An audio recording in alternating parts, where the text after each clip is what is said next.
జ్యోతిష్ శాస్త్రీరీత్యా ద్వాదశ రాశుల్లో 8వ రాశి అయినటువంటి వృశ్చిక రాశి మిత్రులారా, మీరు విశాఖ నక్షత్రం 4వ పాదం, అనురాధ నక్షత్రం 1, 2, 3, 4 పాదములు, జ్యేష్ఠ నక్షత్రం 1, 2, 3, 4 పాదాలకు జన్మించిన వీరు వృశ్చిక రాశి వారిగా పరిగణించబడుతున్నారు. ఈ మే నెల 2025 మీకు శుభాశుభ ఫలితాలు ఎలా ఉందంటే జాక్పాట్, గెట్ రెడీ. ఈ 2025 అంతా కూడా మీకు బాగా కలిసి వస్తుంది. జాక్పాట్ అని చెప్పచ్చు. అర్ధాష్టమత్సాన్ని తొలగింది. ఆరోగ్యంగా బాగుంటారు, ఆర్థికంగా బాగుంటారు, మానసికంగా బాగుంటారు, సామాజికంగా బాగుంటారు. అవి ఎలా ఉండబోతున్నాయంటే మీకు ఈ నెల మేము ఎలా చెప్పండి, ప్రియమైనటువంటి వృశ్చిక రాశి మిత్రులారా అనాలి. ఎందుకంటే గొప్ప స్థితిలోకి వెళ్ళబోతున్నారు మీరు. వృశ్చిక రాశి వారికి ఈ మాసం అన్ని విధాలుగా బాగుంటుందండి. బృహస్పతి మొదటి భాగంలో అనుకూల స్థితిలో ఉన్నారు. లాభగ్రహానికి అధిపతి అయినటువంటి బుధుడు ఈ నెల 1వ తేదీ మే 7 వరకు 5వ ఇంట్లో ఉంటాడు. లగ్నానికి లేదా రాశికి అధిపతి అయినటువంటి కుజుడు బలహీనపడ్డ కీలక వ్యవహారంలో ధైర్యంతో ముందుకు సాగుతారు. రాజకీయ నాయకులకి ఇది యోగ కాలం. ఫస్ట్ ఎత్తగానే రాజకీయం ఎత్తుకున్నాను చూసారా. రాజకీయ నాయకులు పెద్ద పదవులు పొందుతారు లేదా గొప్ప నిర్ణయాలు తీసుకుంటారు. చేపట్టిన పనిలో కార్యసిద్ధి కలుగుతుంది. ప్రభుత్వ విషయాల్లో అనుకూలం కలుగుతుంది. పర్మిషన్స్ వస్తాయి. మీకు ఆదాయం ఆశించిన దానికంటే గొప్పగా ఉంటుంది. వృత్తి వ్యాపార వ్యవహారంలో కీలక నిర్ణయాలు నెరవేరుస్తారు. సంతాన విషయంలో శుభాశుభ వార్తలు ఉంటాయి. జీవిత భాగస్వామితో సరి అయిన అవగాహన ఉంటుంది. టూర్ కూడా వెళ్తారు. నూతన గృహ నిర్మాణం పనులు అద్భుతంగా సాగుతూ ఉంటాయి. ఉద్యోగస్తులకి జీతభత్యాల విషయంలో శుభవార్తలు అందుకుంటారు. నిరుద్యోగ ప్రయత్నం ఫలిస్తుంది. ప్రభుత్వ ఉద్యోగం, ప్రైవేటు ఉద్యోగం అన్ని రకాలుగా పడుతుంది. ప్రభుత్వ వ్యవహారాల్లో లాభసాటిగా జరుగుతుంది. మాస చివరన ధనపరంగా చిన్న చిన్న ఇబ్బందులు రావచ్చు. ఆస్తిలో సమస్యలు సున్నితంగా తీరుతుంది. పాత వాహనాన్ని మార్చి కొత్త వాహనం కొనే అవకాశాలున్నాయి. దూర ప్రయాణాలు వాయిదా వేయడం మంచిది. చిన్ననాటి మిత్రులతో విందు వినోద కార్యక్రమంలో పాల్గొంటారు. విద్యార్థులకి కాస్త మిశ్రమ ఫలితం చెప్పచ్చు. ఇంటిలో శుభ కార్యక్రమాలు, శుభవార్త శ్రవణం వింటారు. ఇల్లు మారిపోతున్నట్లయితే గృహప్రవేశాలకి ఈ నెల చాలా అనుకూలంగా ఉంటుంది. ఈ నెలలో అనారోగ్యం, గాయాలు లేదా మీ ఆరోగ్య బలహీనపడే అవకాశాలు ఉంది. విద్యార్థులకు చాలా మంచి సమయం. పోటీ పరీక్షలు రాసే వారికి, విదేశీయానం వెళ్ళాలనుకున్న విద్యార్థులకి ఇది శుభకాలం. విదేశాల్లో ఉన్న వాళ్ళందరూ కూడా అధైర్యపడకండి. శుభవార్త వినబోతున్నారు. మీకు కూడా మంచి రోజులు వచ్చేసింది. మీ యొక్క డాక్యుమెంట్స్ అంతా కూడా జాగ్రత్త. షేర్ మార్కెట్ చాలా లాభదాయకంగా ఉంటుంది, అందుకని అతిగా ఆడకండి. మీడియా రంగం వారికి చాలా బాగుంటుంది. ఐటీ రంగం వారికి బాగుంటుంది. వ్యవసాయదారులకు అద్భుతంగా ఉంటుంది. ఈ నెల లక్కీ డేస్ 5, 7, 9, 12. లక్కీ నెంబర్లు 2, 8. చంద్రాష్టమం మే 1. ఈసారి మీకు చంద్రాష్టమం 2 సారి వచ్చిందండి. ఈ యొక్క వృశ్చిక రాశి వారికి మే 1వ తారీఖున 3:15 మధ్యాహ్నం నుండి 3వ తారీఖున 6:37 ఉదయం వరకు, మరియు 28/5/2025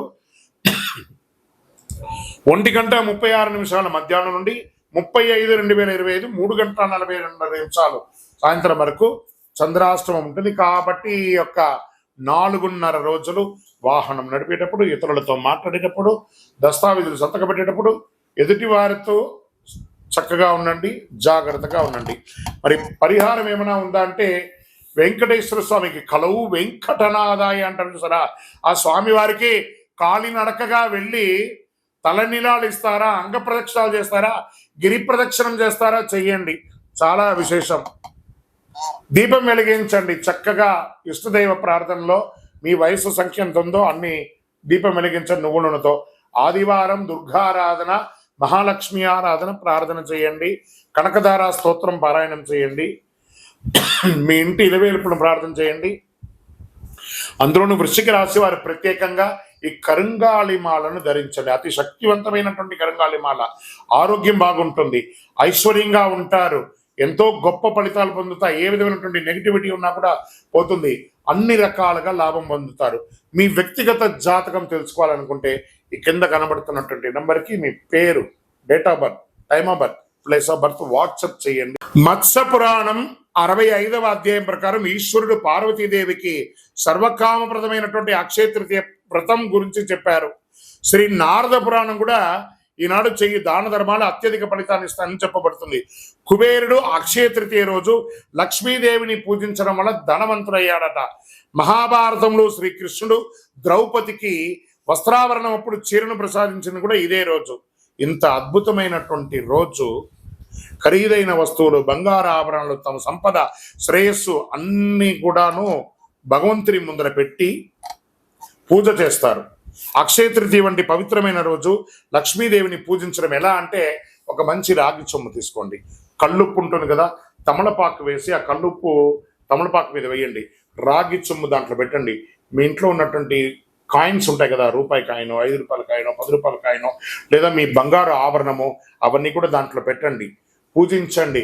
యక్షాయ కుబేరాయ వై శ్రవణాయ ధనధాన్యాధిపతయే ధనధాన్య సమృద్ధిం దేహి దేహి తాపయ స్వాహ అని మంత్రంతో జపం చేయండి. శాస్త్రాల ప్రకారం ఈరోజు కృష్ణుడు యుధిష్ఠుడికి అక్షయ పాత్ర ఇచ్చిన రోజు కూడా ఇదే రోజు. ఇందులో ఉండే ఆహారం ఎప్పటికీ మరవదు, కాబట్టి బియ్యాన్ని కూడా దేవుడి ముందర పెట్టండి. అందుకే ఈ పవిత్రమైన రోజు దానం చేయడం వల్ల శాశ్వత పుణ్యం లభిస్తుందని పండితులు చెప్తారు. అక్షయ తృతీయ రోజు ఒకవైపు కొబ్బరికాయ, దక్షిణావృత శంఖం అంటారు చూసారా, చెవిలో పెట్టుకుంటే ఓంకార నాదం వస్తుంది చూసారా, దక్షిణావృత శంఖం, శివలింగం, కళ్ళుప్పు, దొడ్డుప్పు అంటారు చూసారా, ఖచ్చితంగా ఆ రోజు 1 కిలోంబావు కొనండి, కళ్ళుప్పు కొనండి. కొన్ని చోట్ల దొరకదు, వెతకండి, తీసుకొచ్చి కొనండి. ఆ రోజు ఇంటికి తీసుకురావడాన్ని గట్టిగా చెయ్యండి. దాని పూజ ఎలా చేయొచ్చు? అక్షయ తృతీయ రోజు తెల్లవారుజామున అంటే సూర్యోదయానికి ముందు లేచి గడప కడిగి పసుపు హారం రాసి స్నానాధికాలు చేసి ఉతికిన బట్టలు ధరించి పసుపు రంగు వస్త్రాలు ధరించండి. మంచి ఫలితాలు పొందారు. పూజ చేసే చోట ఒక వస్త్రం ఏర్పాటు చేయండి. అనంతరం విష్ణు విగ్రహాన్ని, లక్ష్మీదేవి విగ్రహాన్ని ప్రార్థన చేయండి, నీటితో శుద్ధి చేయండి. పూజ చేసే సమయంలో తులసి ఆకులు, బిల్వ ఆకులు పెట్టి పూజించండి. పండ్లు, పువ్వులు వగరాలు పెట్టండి. మంచి ఆహారం అనండి. తీపి పండ్రంతా పేదవాళ్ళకి, ఆఖరికి మీ ఇంట్లో పని చేసే వాళ్ళు ఉంటారు కదా, వాళ్ళకి ఇవ్వండి. స్ట్రేంజర్స్, రోడ్డు మీద, ఈ హాస్పిటల్స్ బయట అటెండెన్స్ లోపల ఉన్నటువంటి వ్యాధితో ఉన్న వాళ్ళు బయట చాయ్ కాఫీ తాగడానికి కూడా లేకుండా వాళ్ళ బంధుమిత్రులు రోడ్డు మీద ఉంటారు చూసారా, వాళ్ళకి పోయి ఆహారాన్ని ఇవ్వండి, ఆనందపడతారు. ఆ లోపల ఉన్న వైద్యం చేసుకున్న వాళ్ళు కూడా ఆరోగ్యం అవుతారు. ఇదే అక్షయ తృతీయ రోజు చేయవలసిన పనులు. దాన ధర్మాదులు ఎక్కువ చెయ్యండి. పూజ ముగిసిన అనంతరం మహావిష్ణు స్వరూపంగా, లక్ష్మీదేవి స్వరూపంగా కొంతమందిని ప్రార్థన చేసి వాళ్ళకి దానం ఇవ్వండి. అక్షయం మీరు ఎంత దానం చేస్తారో, ఎందుకు మనం పూజ చేసిన తర్వాత కృష్ణార్పణం అంటారు, ఖర్చు మీదే, డబ్బు మీదే. కృష్ణుడికి ఎంత ఎందుకు అర్పణం ఇస్తున్నారు? కృష్ణార్పణం అనగానే అది తిరిగి మీ దగ్గరికి వస్తుంది, అందుకే అక్షయం అని అన్నారు. ఉప్పు అక్షయ తృతీయ రోజు ఎందుకు కొనాలో, అక్షయ తృతీయ రోజు ఉప్పు కొని దానం చేయడం వల్ల జీవితంలో అన్ని కష్టాలు తొలగుతాయి, దరిద్రం తీరుతుంది, నవగ్రహ దోషం తొలగుతుంది, అలాగే అన్ని సమస్యల నుంచి ఉపశమనం పొందుతారు. భార్య భర్తల మధ్య సఖ్యత లోపం అది తొలగుతుంది. అక్షయ తృతీయ రోజు ఉప్పు దానం చేయడం వల్ల పూర్వీకుల ఆశీస్సులు పొందుతారు. అక్షయ తృతీయ రోజు ఉప్పు కొనడం వల్ల సాధారణ రాతి కాండి బాగా తెల్లగా ఉన్నటువంటిది అక్షయ తృతీయ రోజు రాతి ఉప్పు కొనడం వల్ల లక్ష్మీదేవి ప్రసన్నమవుతుంది. చూడండి, వంట అంతా చేస్తామండి, ఒక చుక్క అందులో ఉప్పు లేకపోతే ఎలా ఉంటుంది? అద్భుతమైన వంటే కదా, అదే లక్ష్మీదేవి. లక్ష్మీదేవి మోతాదుకి మించకూడదు, మోతాదు తగ్గకూడదు, అందుకే లక్ష్మీదేవి అందులో కూర్చున్నది. అక్షయ తృతీయ రోజు కొన్న ఉప్పును ఇంటిలో నీళ్ళలో ఒక చుక్క వేసి ఇల్లంతా తుడవండి, నెగిటివ్ వైబ్స్ పోతుంది. చిన్నపిల్లలు ఉన్న రూమ్లో ఒక గ్లాసులో పెట్టండి, మీ బాత్రూమ్స్లో కూడా ఒక గ్లాసులో పెట్టండి. మీరు సంపాదించే ప్రతి డబ్బుని ఒక మట్టి మూకుడులో ఉప్పు వేసి అందులో ఆ రోజు డబ్బుని అలా పెట్టి మరుసటి రోజు బీరువాలో పెట్టండి, చాలా నిలవ ఉంటుంది. ప్రయత్నం చేసి చూడండి.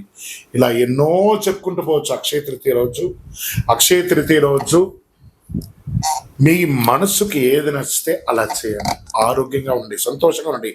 పరోపకారార్థే ఇదం శరీరం అన్నట్టుగా ఇతరులకి సహాయం చేయడానికి ప్రయత్నం చేయండి. విజయోస్తు.